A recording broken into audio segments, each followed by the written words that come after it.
Welcome to my channel. এই ভিডিওতে আমি পার্সিং প্রেস ওয়ার্কিং অপারেশন নিয়ে বিশদে আলোচনা করব।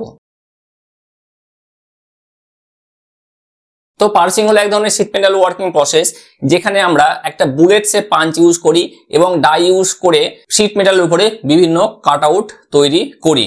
তো পার্সিং এ আমরা মেন যেটা ডিফারেন্স সেটা হলো এই বুলেট শেপ পাঞ্চ, বাকি তো সেম একই আছে। এটা হলো আমাদের ডাই, এটা হলো শীট মেটাল।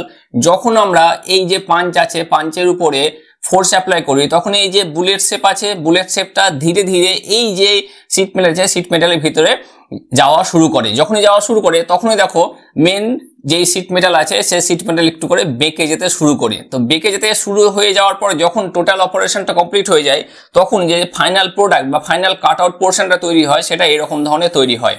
তোমরা দেখতে পাচ্ছ যে এই বুলেট শেপ হওয়ার জন্য, পাঁচটা বুলেট শেপ হওয়ার জন্য এই যে অপোজিট সাইডটা আছে, পাঞ্চের অপোজিট সাইড, সেই সাইডটা দেখতে পাচ্ছ যে এবড়ো খেবড়ো হয়েছে। তাহলে অপারেশনটা করার পরে আমাদের কি করতে হবে? এক্সট্রা মেশিনিং অপারেশন কিন্তু অ্যাপ্লাই করতে হবে সারফেসটাকে স্মুথ করার জন্য।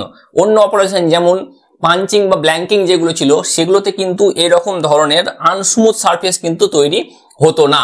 তো এই যে পার্সিং আছে, parsing is a sheet metal working operation used to create holes or cutouts in a sheet of metal using a punch and die set up within a press machine. তো আমি যেটা বাংলাতে বললাম সেটা এখানে আমি ইংরেজিতে লিখেছি।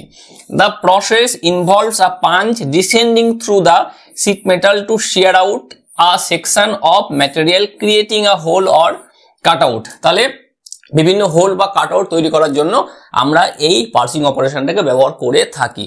এইবার যখন আমরা পার্সিং অপারেশনটা করছি, তখন দেখো এই যে বুলেট শেপ পাঞ্চের জন্য কি হচ্ছে, কখনো কখনো এই আমাদের যেই স্ল্যাগ বা যেটাকে আমরা বলে থাকি স্ক্র্যাপ, সেই স্ক্র্যাপ কিন্তু কখনো কখনো তৈরি হতে পারে বা কখনো কখনো স্ক্র্যাপ তৈরি হয় না। এই জন্য আমাদের এই অপারেশনটা অন্যান্য অপারেশনের তুলনায় ম্যাটেরিয়াল এফিসিয়েন্ট বেশি। দেখো আমরা যখন কোনো পেরেক দিয়ে কোনো টিনের উপর ছিদ্র করি, তখন কিন্তু দেখবে যে টিনটা অপোজিট সাইডটা এবড়ো খেবড়ো হয়ে যায়, ফলে কোনো রকম টিন কিন্তু নষ্ট হয় না।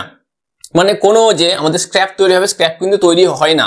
অপারেশনটা অনেকটা সেই রকমই, কিন্তু এই ক্ষেত্রে কোনো ক্ষেত্রে স্ক্র্যাপ তৈরি হতে পারে।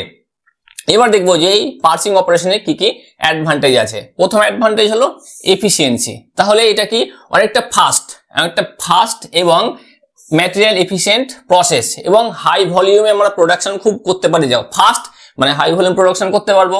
নেক্সট হলো প্রিসিশন।